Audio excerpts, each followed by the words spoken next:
अस्सलाम वालेकुम दोस्तों, सज्जनों ते मित्रों, भैन भराओ, की हाल चाल ने। उम्मीद है सब खैरियत में होवणगे। मैं इस टाइम स्टोर की तरफ जा रहा तो कुछ समान मैं खरीदना जरा मलाई बूटी इस्तेमाल होना है, जिंदे वास्ते एक अदद क्रीम जी है वो मैं खरीद ली। जो मिल्क पैक होवे ऑलपर होवे जेरे है क्रीम होनी चाहिए। तुस क्रीम पाओ तो मलाई बूटी चंगी बनाओ। तो एक चिकन पाउडर भी मैनू चाहिए सी, तो मैं लज़त वाले का चिकन पाउडर जरा नज़र आया। तो इस तो अलावा नैशनल वाले की मलाई बूटी भी इतने नज़र आ रही हैगी जी। तो सोचने कि इनू भी थोड़ा शामिल कर लीए ताकि मलाई बूटी जी है ना वो चंगी बन जाए, हो सकता है। तो चीज़ां मैं लै लियां ने, चाइना साल्ट तो इस तो अलावा सफ़ेद मिर्च ये भी मैं ले ली। बाकी समान जरा घरे में को पिया है जो वही पाना है। बिल शिल अपना हो चुका है माशाल्लाह, शॉपिंग मुकम्मल हो गई है, बहुत खर्चा कर लिया। तो हुण आपां घर की तरफ जाने तो जरा मैरीनेशन प्रोसैस स्टार्ट करिए। बच्चे है ने, इन्हें अपनी इन्हां दी जिंदगी है, कोई फिक्र नहीं, कोई फाका नहीं। वड्डे बंदा हो जाता है, बंदे नूं इंजॉय करने वास्ते सोचना पैंदा है। बंदे नूं हुण रोज़गार है उहदे वास्ते, तो बेला जरा हुंदा ना वो फिर जो मैं काम करन लगा यह काम करन दे होंदे ने। कोई बारबेक्यू बना रहा है, कोई कुछ कर रहा है जी। तो मैं सोचा कि बाबा खर्चा आएगा, लेकिन कोई इन्ना ज़्यादा खर्चा नहीं है। कुछ चंद चीज़ां हैगियां ने, अगर तुहाडे कोल खर्चे है तो खर्चे तुस कर सकते हो। मलाई ज़्यादा एक चाहिए तो एक चाइना साल्ट दे घर आ चुके हैं जे। हूँ अस घर च दाखिल होने हैं, तो उस तो बाद इंशाअल्लाह ताला अस काम शुरू करने मलाई बूटी की मैरीनेशन का।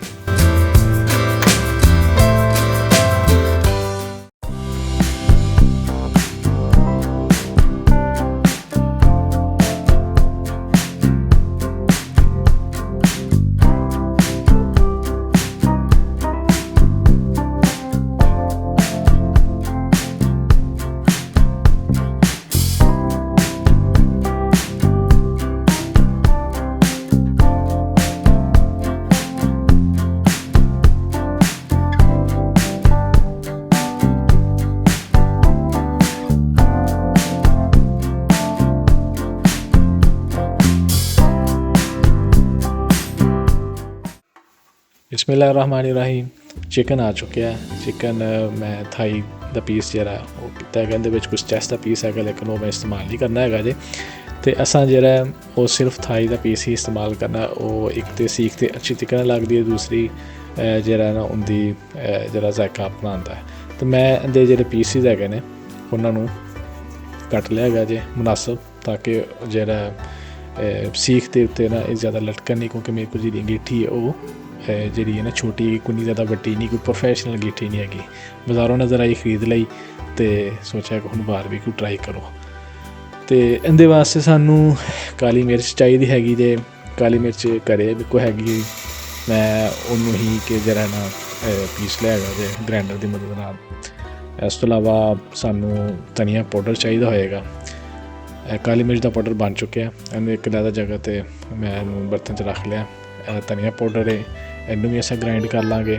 तो ग्राइंड हो चुके हैं, अलग बर्तन च अस डाल लिया। हूँ इस तो बाद जीरा पाउडर भी चाहिए है।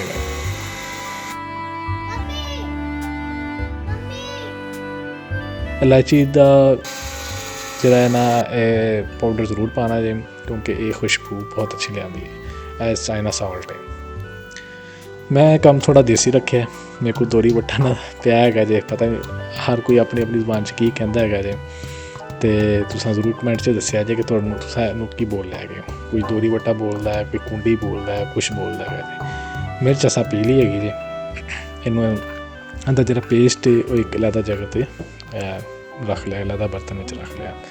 इस तो बाद सानू अदरक का पेस्ट चाहिए है जे।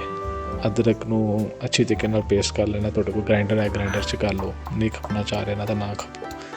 तो इस तो बाद सानू लहसुन का पेस्ट भी चाहिए है जे। वो भी मैं लहसुन का पेस्ट भी खुद ही तैयार कर लिया है। बाज़ार तो भी अजकल बड़ी बड़िया चीज़ां मिल रही हैं, तुसां उन्होंने भी इस्तेमाल कर सकते हो। लेकिन मैं सोचा कि घर च ही चीज़ां हैगियां ने, खर्चा घट करिए, कोई ना ज़्यादा महंगा ना करिए। यह जी पेस्ट साढ़े कोल तैयार हो चुके हैं, मिर्च का, अदरक का, लहसुन का। सानू लैमन जूस भी चाहिए, एक दो लैमन जो है तुस उन्होंने जूस है जरा ਉਹ ਨਿਕਾਲ ਲਓ, ਹੱਥ ਦੀ ਮਦਦ ਨਾਲ ਨਿਕਾਲ ਲਓ। ਇਸ ਤੋਂ ਇਲਾਵਾ ਤੁਹਾਡੇ ਕੋਲ ਪੰਚਰ ਹੈ ਉਹਦੇ ਨਾਲ ਨਿਕਾਲ ਲਵੋ।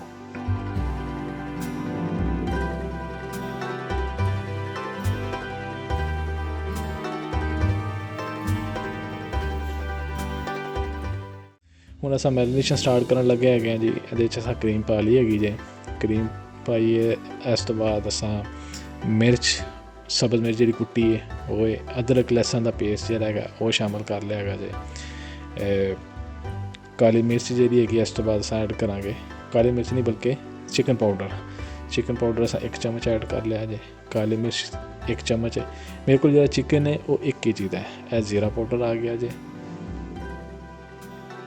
ਧਨੀਆ ਪਾਊਡਰ ਅਸਾਂ ਇਹਦੇ 'ਚ 1 ਚਮਚ ਪਾ ਲਿਆ ਹੈਗਾ ਜੇ। ਇਹ ਇਲਾਚੀ ਪਾਊਡਰ ਹੈਗਾ ਜੇ, ਜੋ ਇਲਾਚੀ ਅਸਾਂ ਪੀਸੀ ਹੈਗੀ ਜੇ। ਅਤੇ ਇਹ ਚਾਈਨਾ ਸਾਲਟ ਹੈਗਾ ਜੇ, ਜਿਹੜਾ ਇਹ 1/2 ਚਮਚ ਪਾਇਆ ਹੈਗਾ ਜੇ। ਲੈਮਨ ਜੂਸ ਐਡ ਕਰਤਾ। ਅਤੇ ਇਹ ਕੁਛ ਥੋੜ੍ਹੀ ਜਿਹੀ ਮਿਕਦਾਰ ਵਿੱਚ ਅਸਾਂ ਇਹਦੇ 'ਚ ਮਲਾਈ ਬੂਟੀ ਦਾ ਜਿਹੜਾ ਮਸਾਲਾ ਹੈਗਾ ਉਹ ਪਾ ਲਿਆ। ਇਹ ਵਾਈਟ ਮਿਰਚ ਇਹ ਤੁਸੀਂ ਲਾਜ਼ਮੀ ਐਡ ਕਰਨੀ ਹੈ, ਅਗਰ ਘਰ 'ਚ ਹੈਗੀ ਹੈ ਤਾਂ ਬਹੁਤ ਜ਼ਬਰਦਸਤ ਹੈ। ਅਤੇ ਥੋੜ੍ਹਾ ਜਿਹਾ ਹਸਬੇ ਜ਼ਰੂਰਤ ਜਿਹੜਾ ਇਹਦੇ 'ਚ ਨਮਕ ਪਾ ਲਿਆ। ਇਹਦੇ 'ਚ ਮੈਂ 3 ਚਮਚ ਜਿਹੜੇ ਆਇਲ ਹੈਗੇ ਨੇ ਉਹਨੂੰ ਐਡ ਅਪ ਕਰ ਲਿਆ ਹੈਗਾ ਜੀ। ਇਹ ਮਸਾਲਾ ਜਾਰ ਜਿਹੜੇ ਹੈਗੇ ਨੇ ਇਹ ਮੈਂ ਕਿਸੇ ਕੋਲ ਪੁੱਛੇ ਸਨ ਅਤੇ ਪਤਾ ਨਹੀਂ ਕਿੰਨੇ ਕੁ ਅੱਛੇ ਉਹਨੇ ਦੱਸੇ ਨੇ। ਇਹ ਤਾਂ ਹੁਣ ਮਲਾਈ ਬੂਟੀ ਤਿਆਰ ਹੋਵੇਗੀ, ਪੱਕੇਗੀ, ਖਾਵਾਂਗੇ ਤਾਂ ਫਿਰ ਪਤਾ ਲੱਗੇਗਾ ਕੈਸੀ ਹੈਗੀ ਜੀ। ਮਸਾਲਾ ਅੱਛੇ ਤਰੀਕੇ ਨਾਲ ਮਿਕਸ ਹੋ ਚੁੱਕਿਆ ਜੀ। ਇੱਕ ਚੰਗੀ ਤਰ੍ਹਾਂ ਯਕਜਾਂ ਕਰ ਲੈਣਾ। ਜੋ ਚੰਗੀ ਤਰੀਕੇ ਨਾਲ ਯਕਜਾਂ ਹੋ ਜਾਏਗੀ ਫਿਰ ਇਹਦੇ ਵਿੱਚ ਜਿਹੜਾ ਤੁਸੀਂ ਗੋਸ਼ਤ ਪਾ ਦੇਣਾ ਜੀ। ਹੁਣ ਮੈਂ ਇਹਦੇ 'ਚ ਗੋਸ਼ਤ ਜਿਹੜਾ ਸਾਰਾ ਐਡ ਅਪ ਕਰ ਦਿੱਤਾ ਹੈਗਾ ਜੀ। ਤੁਸੀਂ ਇਹਨੂੰ ਹੱਥ ਦੀ ਮਦਦ ਨਾਲ ਮੈਰੀਨੇਟ ਕਰ ਲਵੋ, ਮਿਕਸ ਕਰ ਲਵੋ। ਇਸ ਤੋਂ ਇਲਾਵਾ ਤੁਹਾਡੇ ਕੋਲ ਚਮਚ ਹੈਗਾ ਜੇ, ਤੁਸੀਂ ਕੋਈ ਜ਼ਿਆਦਾ ਮੰਮੀ ਡੈਡੀ ਬੰਦੇ ਹੈਗੇ ਹੋ ਅਤੇ ਉਸ ਚੀਜ਼ ਦਾ ਇਸਤੇਮਾਲ ਕਰ ਲਓ।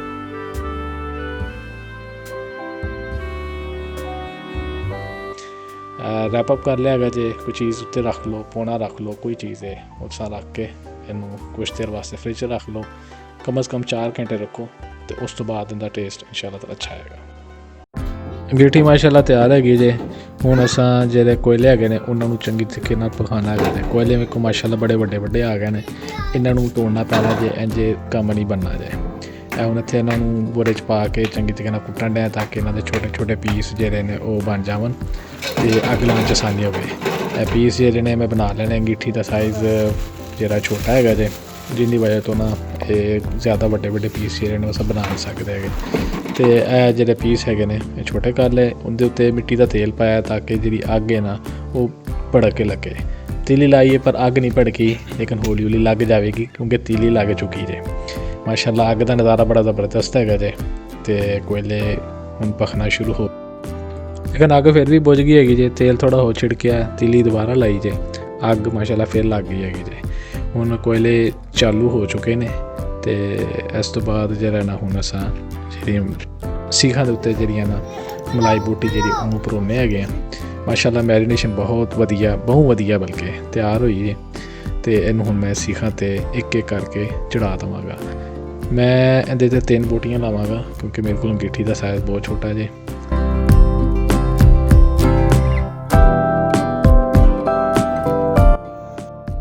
ਸੀਖਾਂ ਦੇ ਬੋਟੀਆਂ ਆਲਮੋਸਟ ਮੇਰੇ ਕੋਲ ਲੱਗ ਚੁੱਕੀਆਂ ਹੈਗੀਆਂ ਨੇ। ਇਹ ਮਾਸ਼ਾਅੱਲਾ ਸੀਖਾਂ ਰੈਡੀ ਨੇ, ਕੋਇਲੇ ਰੈਡੀ ਹੈਗੇ ਨੇ। ਉਹਨਾਂ ਨਾਲ ਥੋੜ੍ਹਾ ਖਿਲਾਰ ਲਵਾਂਗੇ ਤਾਂ ਅਸੀਂ ਉਹਦੇ ਉੱਤੇ ਸੀਖਾਂ ਰੱਖਾਂਗੇ। ਬਿਸਮਿਲ੍ਲਾਹਿਰ ਰਹਿਮਾਨਿਰ ਰਹੀਮ। ਪਹਿਲੀ ਸੀਖ, ਦੂਜੀ ਸੀਖ, ਤੀਜੀ ਸੀਖ। ਹੁਣ ਇਹਨਾਂ ਦੇ ਪੱਕਣ ਦਾ ਇੰਤਜ਼ਾਰ ਕਰਾਂਗੇ।